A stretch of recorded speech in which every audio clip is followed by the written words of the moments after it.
మిత్రులారా, ఆంధ్రప్రదేశ్ అభ్యుదయ రచయితల సంఘం నిర్వహిస్తున్నటువంటి 171వ అంతర్జాల ప్రసంగానికి మీ అందరికీ స్వాగతం.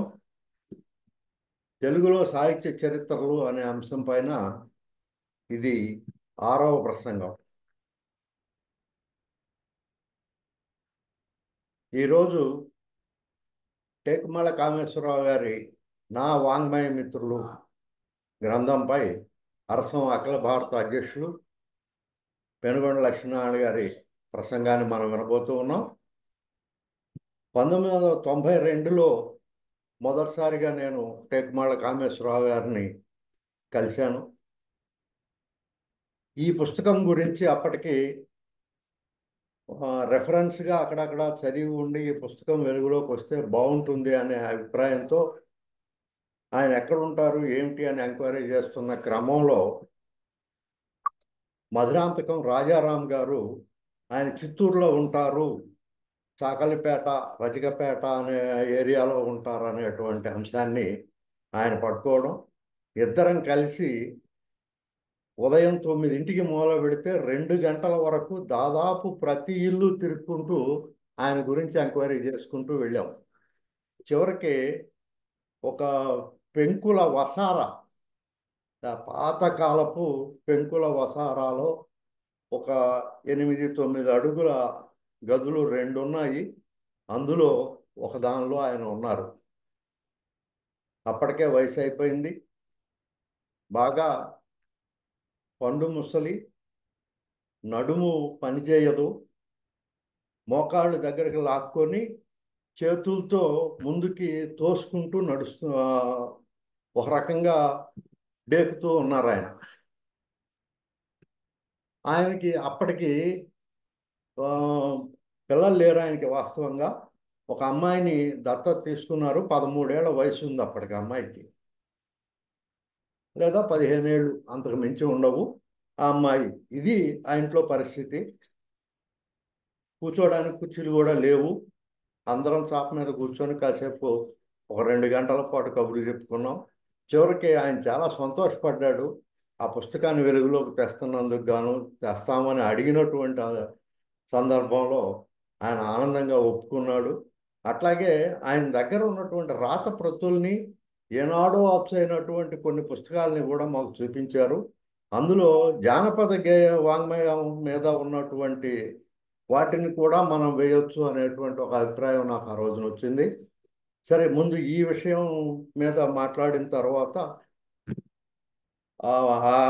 కాపీ ఒకటి ఆయన దగ్గర నుంచి తీసుకొని నేను పబ్లిషింగ్ హౌస్ మేనేజర్ రాజేశ్వరరావు గారికి పంపించాను.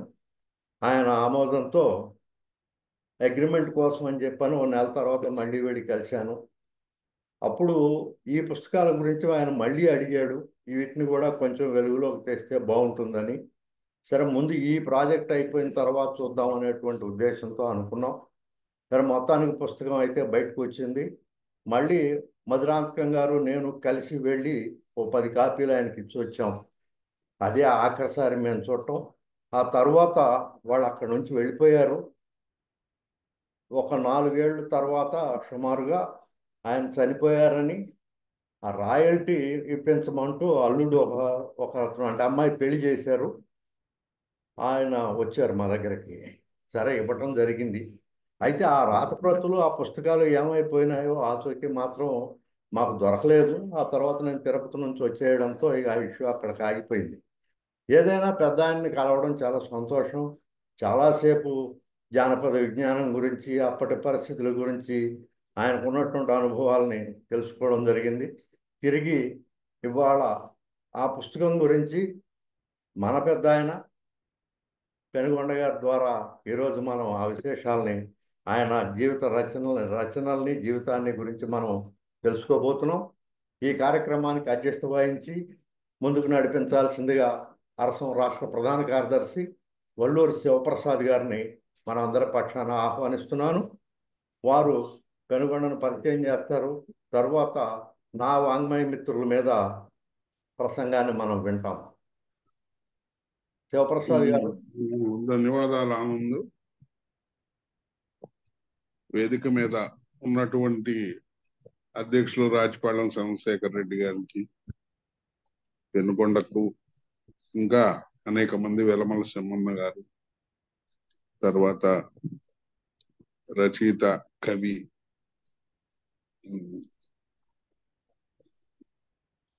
పేరు సుందరంగా వృద్ధాప్యం వస్తుంది. తదితరులందరికీ కూడా స్వాగతం. బీరం సుందరరావు గారు. అదే సుందరం, అంతవరకు గుర్తొచ్చింది, బీరం సుందరం. వీళ్ళందరికీ కూడా ధన్యవాదాలు. ఇప్పుడు పెనుగొండ లక్ష్మీనారాయణ మిత్రుడు వాంగ్మయ మిత్రుల మీద మాట్లాడతారు. తన గురించి నేను పరిచయం చేసేది ఏమిటి అంటే, ఈ వేదిక మీద ఉన్న వాళ్ళందరికీ కూడా సమగ్రంగా లక్ష్మీనారాయణ ఏంటి అనేది అందరికీ తెలుసు. కాబట్టి ప్రత్యేకంగా నేను పరిచయం చేయాల్సిన అవసరం విస్తృతంగా లేదు. కానీ మొట్టమొదట నుంచి రేపటిలోకి అనేటటువంటి కవితా సంపుటితోటి తెలుగు సాహిత్య రంగంలో అడుగుపెట్టినటువంటి రచయిత, కవిగా కాకుండా వ్యాసకర్తగా రూపాంతరం చెంది, ఆ తర్వాత అనేక పనులు చేస్తూ అనేకతో వ్యాస సంపుటి ప్రారంభించి, ఆ తరువాత విదిత మరొక సంపుటి తీసుకొచ్చి, ఆ తరువాత దీపిక తీసుకొచ్చి, ఆ తర్వాత ఒక సవాలు లాంటి సాహిత్యంలో గుంటూరు సీమ అంటే దాదాపు తనే నోటిఫై చేశాడు. 500 మంది రచయితలు ఇక్కడ సాహిత్యాన్ని సుసంపన్నం చేశారు. అలాంటి గుంటూరు జిల్లా సాహిత్య చరిత్రని గుంటూరుకు అందించినటువంటి గొప్ప కృషిని మనం తప్పనిసరిగా భవిష్యత్ తరాలు కూడా గుర్తుంచుకుంటాయి. తను ఈ కృషి అన్నిటి నేపథ్యంలోనే ఈనాడు జాతీయ స్థాయిలో అరసం అధ్యక్షుడుగా తొలి తెలుగు వ్యక్తిగా స్థానం పొందాడు. ఇంతకన్నా విశేషంగా నేను చెప్తే నన్ను నేను పూడుకున్నట్టుంటది. అందుకని సంక్షిప్తంగా, మర్యాద పూర్వకంగా ఈ కొద్ది మాటల్లో మాట్లాడి పెనుగొండని ప్రసంగాన్ని ప్రారంభించవలసిందిగా కోరుతుంది.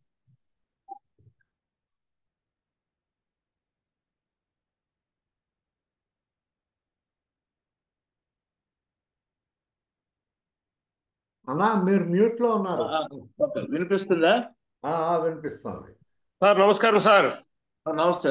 ప్రహ్లాద, నమస్తే. వినండి సార్. వల్లూరు సార్, మీకు ఆనంద్ సార్, ధన్యవాదాలు. మీటింగ్ ప్రారంభం.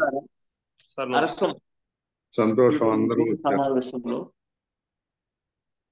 పాల్గొంటున్న మా రాజపాళెం గారికి, మన రాజపాళెం గారికి, మిగిలిన సాహిత్య మిత్రులకు, సాహిత్యవేత్తలకు, అరసం సభ్యులకి అందరికీ నా నమస్కారాలు.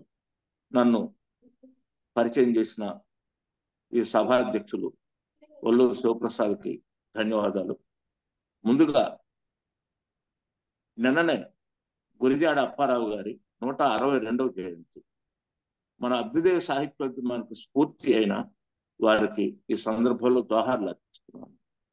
అలాగే ఇటీవలనే ప్రముఖ మార్క్సిస్టు మేధావి, భారత కమ్యూనిస్ట్ పార్టీ మార్క్సిస్టు ప్రధాన కార్యదర్శి సీతారాం ఏచూరి అమరులయ్యారు. వారికి అరసం పక్షాన దోహార్లు అర్పిస్తున్నాను. అలాగే మనకి అరసానికి చాలా ప్రధానమైన కార్యకర్త, ఒక చోదక శక్తి లాంటి వ్యక్తి పడాల వీరభద్రరావు. వారి తండ్రి పడాల రామారావు గారి నుంచి స్ఫూర్తి పొంది కమ్యూనిస్టు ఉద్యమ భావాలతో తూర్పుగోదావరి జిల్లాలో విశేషమైన కృషి చేశారు. వారు అరసం తూర్పుగోదావరి జిల్లా శాఖ అధ్యక్షులుగా వ్యవహరిస్తున్నారు. అలాగే రాజమండ్రి నుంచి వెలువడే కోస్తా సమయం అనే పత్రికకి వారు సంపాదకులుగా ఆ బాధ్యతను కొనసాగిస్తున్నారు. వారు ఇటీవలనే అల్లూరి సీతారామరాజుకు సంబంధించి వాస్తవ జీవితానికి సంబంధించి ఒక విలువైన పుస్తకాన్ని కూడా ప్రచురించారు. ఆ పుస్తకంలో నాకు శివప్రసాద్కి ముందు మాటలు రాసే అవకాశం కూడా కల్పించారు. అరసం సభలు రాజమండ్రిలో జరిపి నన్ను శివప్రసాద్ను ఆహ్వానించారు. అక్కడ విశేషంగా అరసం కొరకు కృషి చేస్తున్న వ్యక్తి మన పడాల వీరభద్రరావు గారు. అలాగే అరసం శాఖలు ఇతర జిల్లాల్లో ఏర్పాటు చేయటానికి ఆయన చాలా శ్రమ కోర్చి ప్రయాణాలు చేసి ఏర్పాటు చేశారు. అంబేద్కర్ కోనసీమ జిల్లాలోను అలాగే అనకాపల్లి జిల్లా శాఖను ఏర్పాటు చేయడానికి పడాల వీరభద్రరావు గారు చేసిన కృషి మర్చిపోలేనిది. వారు అనుకోకుండా తిరుగుతూనే అనారోగ్యం పాలై అస్వస్థత పాలై రాజమండ్రి కాకినాడ వైద్యశాలలో చేరటం, చికిత్స పొందుతూ మృతి చెందటం మన అభ్యుదయ సాహిత్యోద్యమానికి, అభ్యుదయ రచయితల సంఘానికి తీరని లోటుగా మనం అందరం పరిగణిస్తున్నాం. వారి మృతి మనకి చాలా విషాదాన్ని కలిగించింది. వారు మనందరికీ ఆత్మీయులు, ఆప్తమిత్రులు. వారికి జోహార్లు అర్పిస్తున్నాను. అరసం పక్షాన వారికి శ్రద్ధాంజలి ఘటిస్తూ మనం అందరం వారిని సదా స్మరించుకుంటూ గుర్తు చేసుకున్నామని చెప్తూ నేను నా ప్రసంగ అంశంలోకి ప్రవేశిస్తాను. మిత్రులారా, నేను నా ప్రసంగాంశాన్ని ఒక వ్యాస రూపంలో తయారు చేశాను. దాదాపు 7 పేజీలు ఉంటుంది. నేను ఆ 7 పేజీలు చదువుతాను. జాగ్రత్తగా చిన్నగానే చదువుతాను. జాగ్రత్తగా ఫాలో అవ్వండి. తర్వాత ఇది ఏదైనా పత్రికకి, విశాలాంధ్రకు కానీ మరొక పత్రిక కానీ ప్రచురణ కొరకు పంపుతాను. అప్పుడు కూడా మీరు చూడవచ్చు. లేకుంటే మన అరసం జూమ్ వేరే వేదికల మీద నుంచి కూడా మరొకసారి వినే అవకాశం మీకు ఉంటుంది. కాబట్టి నన్ను శ్రద్ధగా వినండి. ఏదైనా జాగ్రత్తగా చదివే ప్రయత్నం చేస్తాను.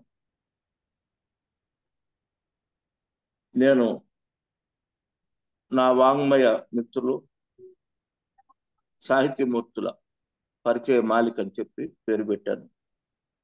ఇప్పుడు నా వ్యాసానికి నా వాంగ్మయ మిత్రులు టేకుమళ్ళ వారి సాహిత్య సేవ అనే శీర్షికను ఉంచాను. మామూలుగా సాధారణంగా ఇటీవల పత్రికల్లో వీటన్నిటిలో గారు అని, స్త్రీ అని ఈ విశేషణాలన్నీ వెళ్ళిపోయాయి. అందుకని అంత ఏకవచనమే జరుగుతుంది. వాడు ప్రధానమంత్రి అయినా, రాష్ట్రపతి అయినా, లేకపోతే మన సాహిత్య మిత్రుడైనా ఎవరైనా కూడా గారులు, స్త్రీలు, తమరు ఇటువంటి పదాలన్నీ, గౌరవవాచకాలన్నీ మనం కోల్పోయాం. కాబట్టి నేను కామేశ్వరరావు అని ఉదహరిస్తాను. అవసరమైతే కామేశ్వరరావు గారు అని కూడా చెప్తాను. టేకుమళ్ళ కామేశ్వరరావు గారు అని చెప్తాను, టేకుమళ్ళ వారు అని చెప్తాను. అది మిత్రులారా.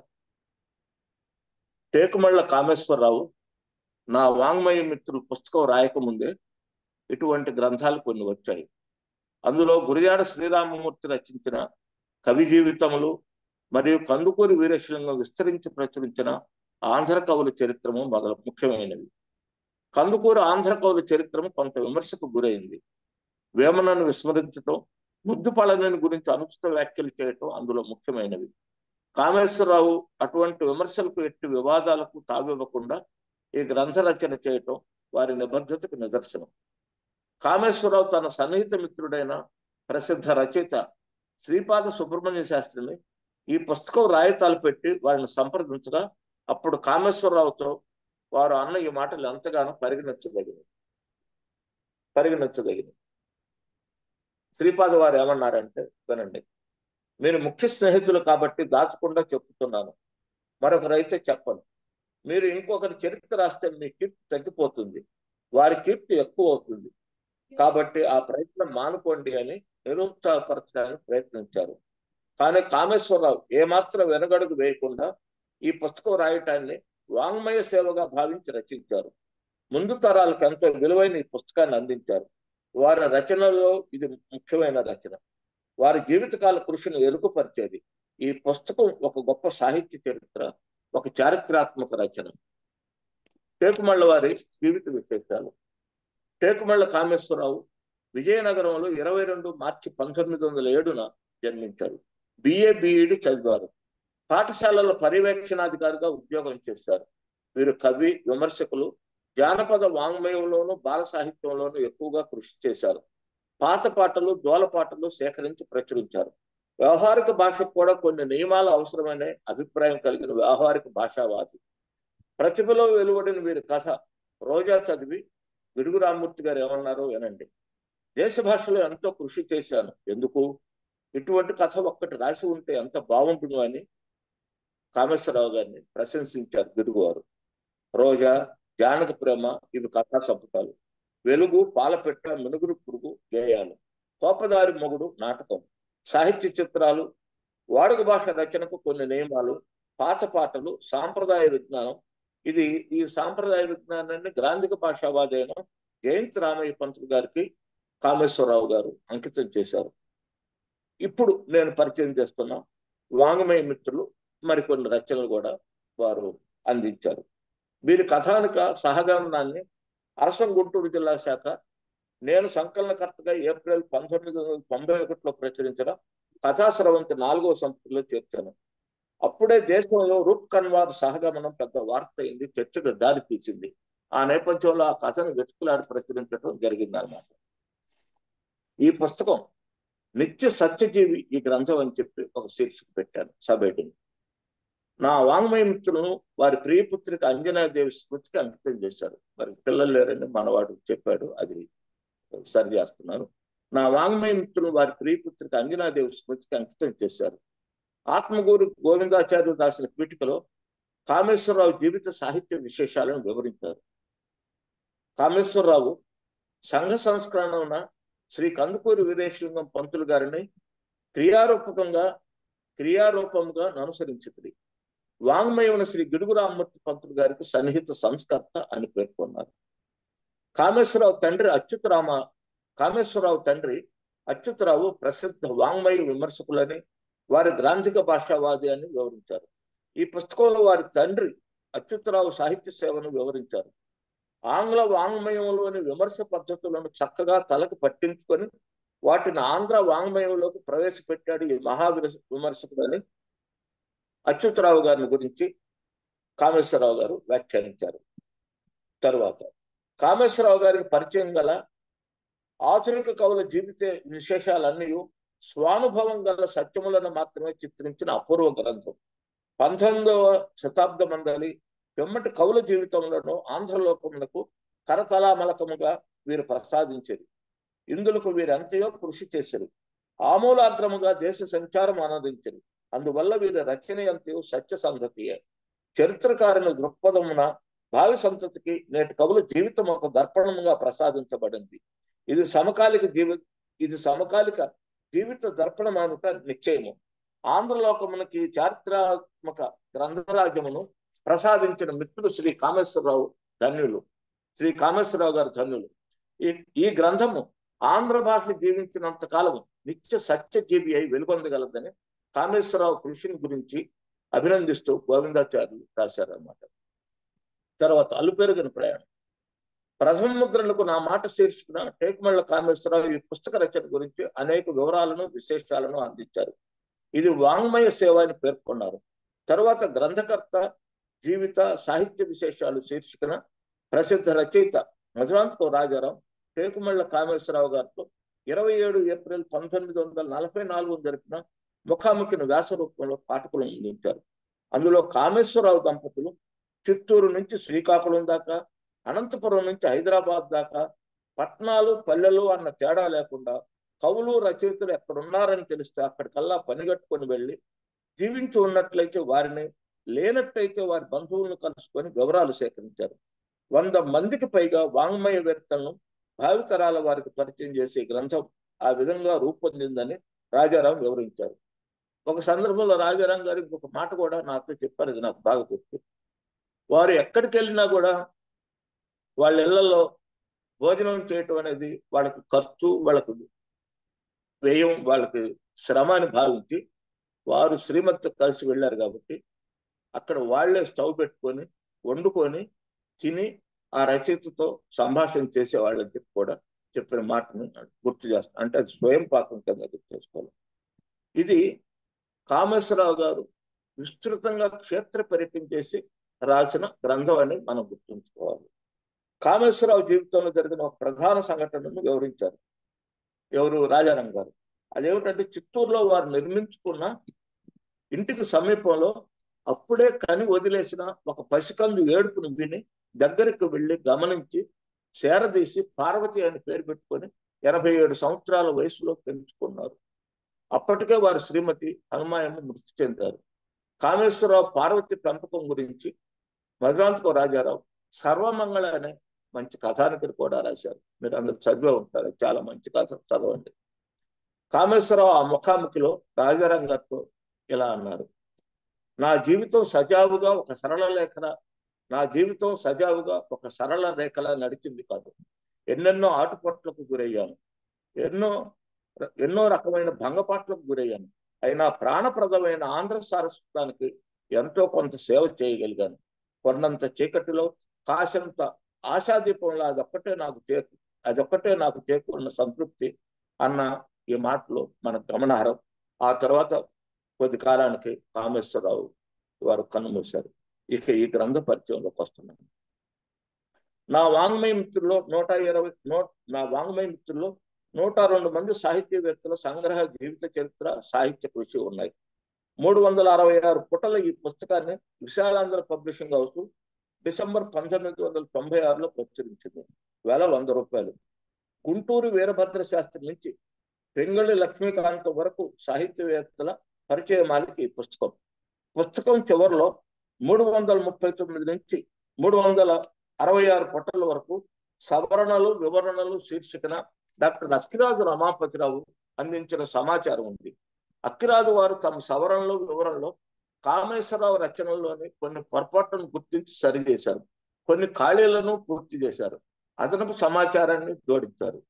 ఈ పుస్తకంలో ఆంధ్రప్రదేశ్, తమిళనాడుకు చెందిన రచయితల పరిచయాలు ఉన్నాయి. ఇందులో వావిలాల వాసుదేవ శాస్త్రి, జయంతి రామయ్య, ఆదిభట్ట నారాయణదాసు, కాశీనాథు నాగేశ్వరరావు, గిడుగు వెంకటరామమూర్తి, ఆచంట వెంకట సాంఖ్యాయన శర్మ, పానుగంటి లక్ష్మీ నరసింహారావు, మానవల్లి రామకృష్ణ కవి, శ్రీపాద కృష్ణమూర్తి శాస్త్రి, పిలకమర్తి లక్ష్మీ నరసింహం, తెల్లపిల్ల వెంకట శాస్త్రి, రాయస్వామి వెంకటశివుడు, కాశీ కృష్ణాచార్యులు, టేకుమళ్ళ రాజగోపాలరావు, శ్రీపాద కామేశ్వరరావు, ఆచంట లక్ష్మీపతి, జనమంచి శేషాద్రి శర్మ, బుర్రా శేషగిరిరావు, వల్లపూడి సీతారామ శాస్త్రి, ఉమర అలీషా, వావిళ్ళ వెంకటేశ్వర శాస్త్రి, వేటూరు ప్రభాకర్ శాస్త్రి, కురుగంటి సీతారామయ్య, పంచాంగుల ఆదినారాయణ శాస్త్రి, చిలుకూరి నారాయణరావు, శ్రీపాద సుబ్రహ్మణ్య శాస్త్రి, బండారు తమ్మయ్య, సింతా దీక్షితులు, పోరాడ రామకృష్ణయ్య, మల్లంపల్లి సోమశేఖర శర్మ, రాయప్రోలు సుబ్బారావు, కవికొండల వెంకట్రావు, తల్లావుజ్జల శివశంకర శాస్త్రి, కాళ్ళకూరి హనుమంతరావు, మొక్కపాటి నరసింహ శాస్త్రి, గరిమెళ్ల సత్యనారాయణ, నేలటూరి వెంకటరమణయ్య, పూడిపెద్ది వెంకటరమణయ్య, దుర్గా వెంకటరామయ్య మొదలగు ప్రసిద్ధ సాహిత్యవేత్తల పరిచయాలు, కృషి సవివరంగా ఉన్నాయి. ముఖపత్రంపై ఆధునిక ఆంధ్ర రచయితల జీవిత చరిత్రలు, రేఖా చిత్రాలు అని ప్రచురించారు. అయితే ఆంధ్ర రచయితలు అంటే ఇప్పుడు ఒక అపోహకు దారితీసే అవకాశం ఉంది. అప్పుడు ఆంధ్రప్రదేశ్ ఏర్పడింది కూడా ఇది ఆంధ్రప్రదేశ్ రచయితల వివరాలు. అంటే ఆయన హైదరాబాద్ వాళ్ళ గురించి రాశారు, కోస్తా అన్ని ప్రాంతాల గురించి రాశారు, తమిళనాడు గురించి కూడా రాశారని చెప్పాను కూడా. ఇందులో ఈ పుస్తకం ముఖ చిత్రం మీద ఆధునిక ఆంధ్ర రచయితల జీవిత చిత్రాలు, రేఖా చిత్రాలను కూడా స్పష్టంగా రాశారు. అయితే రేఖా చిత్రాలు మాత్రం ఈ పుస్తకంలో ఎక్కడా లేవు. వేసి ఉంటే చాలా అద్భుతంగా గొప్ప సమాచారం అందించినట్టు ఉండేది. ఇప్పుడులాగా రేఖా చిత్రాలు అప్పుడు దొరకటం కష్టం. ఆయన పర్యటించారు కాబట్టి ఆయనకి కెమెరా జ్ఞానం ఇవన్నీ కొంత లేకపోవటం వల్ల కూడా ఫోటోలు చేయలేకపోయి ఉంటారు. అప్పుడు ఈ గూగుల్ వీటిల్లో కూడా ఆయన లేవు కాబట్టి ఆయన ప్రచురణకర్తలు కానీ ఆ పని చేయలేకపోయారు. ఒక్కొక్క రచయితను గురించి 5-6 పేజీలు కూడా రాశారు. కొందరిని గురించి ఒక్క పుటకు అరపుటకే పరిమితం అయ్యారు. సాహితీవేత్తలతో పాటు సంగీత, నృత్య విభాగాలలో కూడా ప్రవీణులైన కొందరిని పరిచయం చేశారు. అందుకు ఉదాహరణ దువ్వూరు జగన్నాథ్ శర్మ. గ్రంథాలయోద్యమ నేత అయ్యంకి వెంకటరమణయ్యను పరిచయం చేశారు. తమిళనాడుకు చెందిన గణవరపు సుబ్రహ్మణ్యను తెలియజేశారు. రచయితల పరిచయాలు చిన్న చిన్న పొరపాట్లు జరిగినట్టు నా దృష్టికి వచ్చింది. అవి తల్లావజ్జుల శివశంకర శాస్త్రి 1892లో పుట్టినట్టు 1970లో మృతి చెందినట్టు రాశారు. వారిని మరణించింది 1 ఏప్రిల్ 1977, అంటే 7 సంవత్సరాలు ముందే చనిపోయినట్లు పొరపాటును పేర్కొన్నారు. అలాగే రాయప్రోలు సుబ్బారావు స్వగ్రామం కృష్ణా జిల్లా దొన్నలగడ్డ అని పేర్కొన్నారు. అయితే వారు 17 మార్చి 1892న గుంటూరు జిల్లా గార్లపాడు గ్రామంలో జన్మించినట్లు పలు ఆధారాల ద్వారా తెలుస్తుంది అని నేను గమనించింది అనమాట. ఈ టేకుమళ్ళ వారు ఎటువంటి విధానాన్ని ఈ పుస్తక రచనలో అమలు పరిచారు, ఈ పుస్తక రచనలో అనుసరించారని చెప్పి 2-3 విషయాలు చెప్తాను. ఇది ముగింపు వ్యాసం. ఈ గ్రంథంలో ఆయా రచయితలను పరిచయం చేసేటప్పుడు ఆయా రచయితల ఈ గ్రంథంలో ఆయా రచయితలను పరిచయం చేసేటప్పుడు ఆయా రచయితల సాహిత్యాన్ని అధ్యయనం చేయటం, అధ్యయన సారాంశాన్ని స్పష్టంగా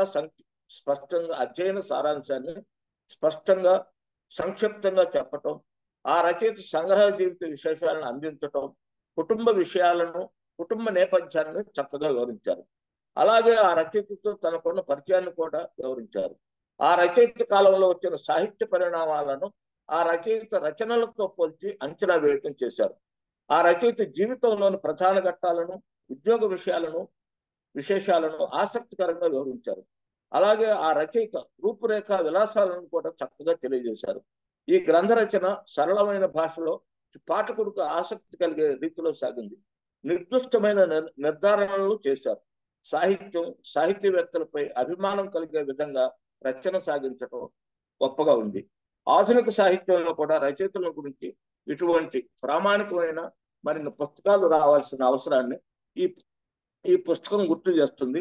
ఈ పుస్తకం మరొక ముద్రణ ప్రస్తుతం అవసరం కూడా ఉంది. ఈ పుస్తక రచన అసాధారణమైంది. రచయితది అసామాన్యమైన ఆదర్శవంతమైన కృషి. రచయిత టేకుమళ్ళ కామేశ్వరరావు గారికి జోహార్లు అర్పిస్తున్నాను. సెలవు మిత్రులారా.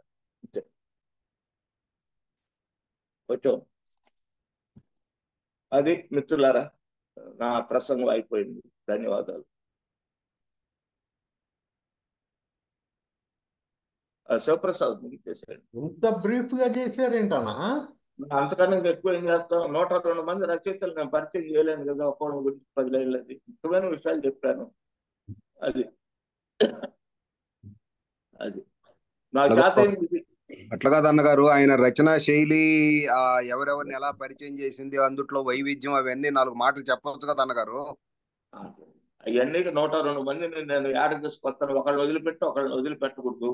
ఆయన ముఖ్యమైన విశేషాలు ఎవరెవరిని గురించి రాశారని చెప్పాను.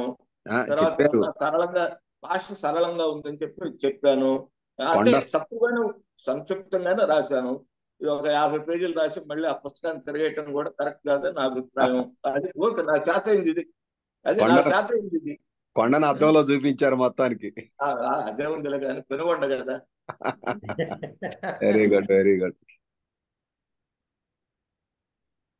అది ఓకే, అయిపోయింది, ముగించేసి. మరి ఆయన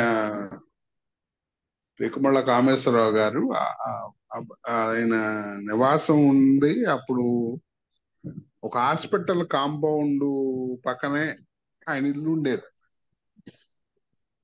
ఆ ఇంట్లో ఆయన నివాసం ఉన్నప్పుడు హాస్పిటల్లో ఎవరో బిడ్డను కని ఆ చెత్త కుప్పలో పడేసారు అని చెప్పి అప్పుడు చెప్పారు.